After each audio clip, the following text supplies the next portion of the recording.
क्षमा करें दोस्तों, किरण की खुशियों में आपका स्वागत है।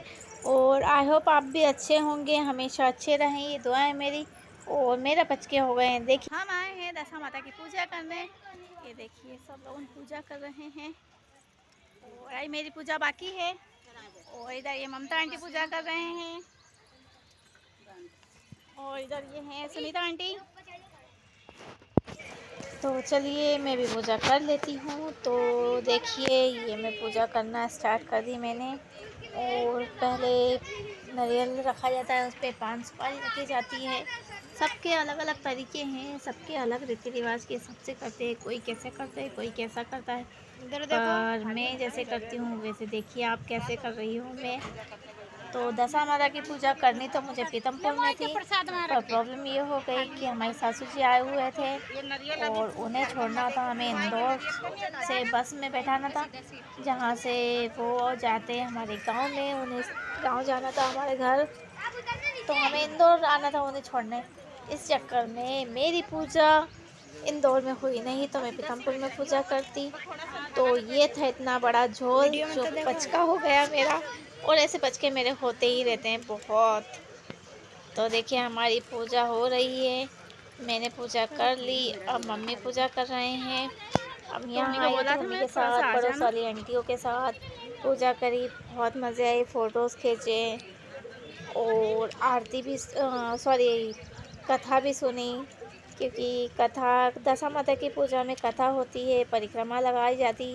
ये मेरी फ्रेंड बैठी हैं यहाँ पे, बाबू जो यहीं रहती है पास में हमारे। पूजा चल रही है मेरी मम्मी की। और ये ऊपर परिक्रमा लगा रही हैं ममता आंटी, सुनीता आंटी, इधर देखो। और हमारे आस पड़ोस की और लेडीज़ है। तो अच्छा लगता है सबके साथ पूजा करते हैं, तो बढ़िया लगता है। ये देखिए पीछे ममता आंटी है, आगे सुनीता आंटी है। और ये मेरी माता जी की पूजा हो गई है ख़त्म। और अब हमारी परिक्रमा शुरू हुई है। अब हम दोनों परिक्रमा कर रहे हैं। तो ये परिक्रमा भी 10 फेरे लगाए जाते हैं इसमें। तो हम एक ही धागे से कर ली हम दोनों ने।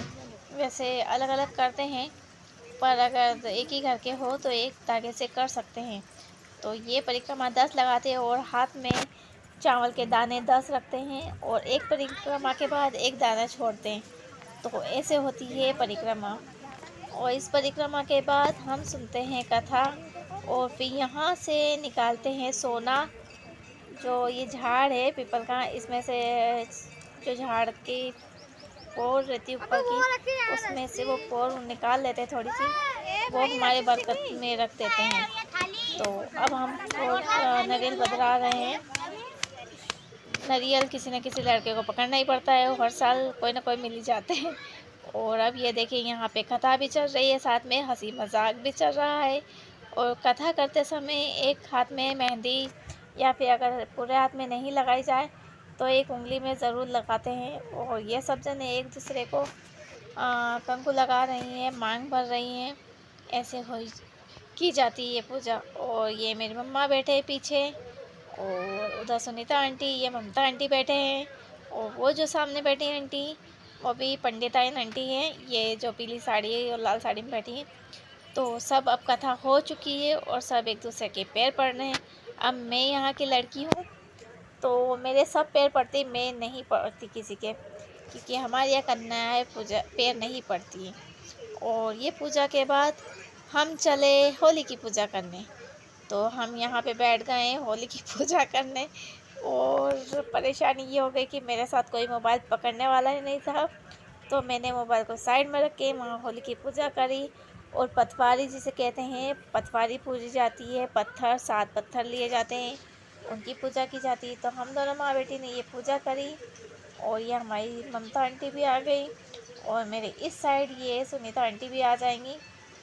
तो हम चारों पाँचों ने फिर पतवारी की और होली की पूजा की। ये पूजा भी बहुत मान्यता रखती है, इसकी भी डिटेल कभी मैं डिटेल में बताऊंगी। तो देखिए हमारी पूजा चल रही है और अब हम जाएंगे घर। थोड़ी सी पूजा और बाकी है, मम्मी और कर ले, फिर चलते हैं घर। ये देखिए सुनीता आंटी बीच में बैठ गए, उन्हें पता नहीं था कि मेरा मोबाइल रखा है वहाँ। तो तो चलिए मिलते हैं घर पे। मेरी शादी हुई है जब से ये पूजा अधिकतर मैं इंदौर में ही कर पाती हूँ, क्योंकि यहाँ पीतमपुर में बहुत कम लोग करते हैं। पर पिछले साल मैंने पीतमपुर में ही ये पूजा की थी, अकेले ही जाके। तो इस साल यहीं पे कर ली, यहाँ पे आना भी था। तो ये मेरे सासू जी को ले गए हैं पतिदेव बस में बैठाने। और इसी के साथ ये ब्लॉग मैं यहीं एंड करती हूँ। दशा माता सबकी मनोकामनाएं पूर्ण करे और हमेशा खुश रखे, खुश रहें, आप खुशहाल रहें। मिलते ही रहिए नेक्स्ट ब्लॉग में। बहुत कुछ अगले ब्लॉग में बहुत मज़ेदार है, देखते रहिए।